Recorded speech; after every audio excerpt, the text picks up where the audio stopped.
Another day, another pasok sa work.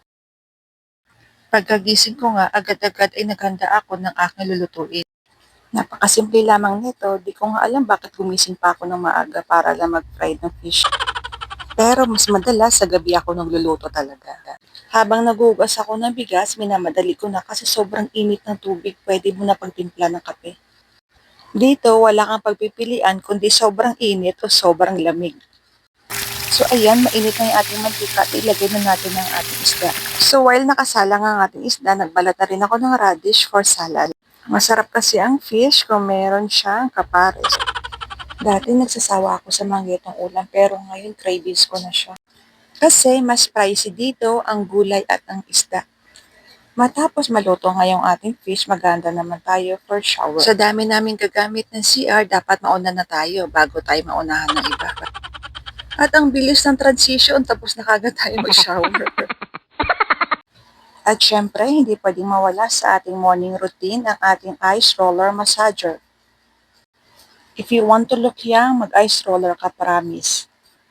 Kanina pa tayo gising pero ngayon pa lang tayo magkakape. Ako lang ba, na sarap humigop ng kape at kumain habang nakataas yung paa? Kapag ganito ba naman ulam mo, siguradong gaganahan ka. Sigurado makadalawang bandyado ka ng kanin nito. Tara, let's eat!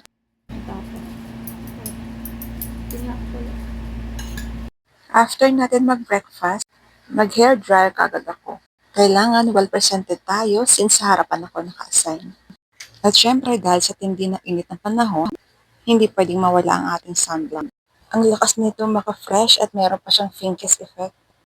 Medyo matagal ko nang gamit ang sunblock na ito at talagang umorder pa ako from Pinas.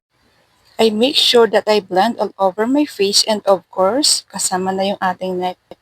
Actually, wala naman ako masyadong nilalagay sa aking face kundi serum lang and sunblock. Hindi rin pwedeng mawala ang ating eyeliner and of course ang ating blusher.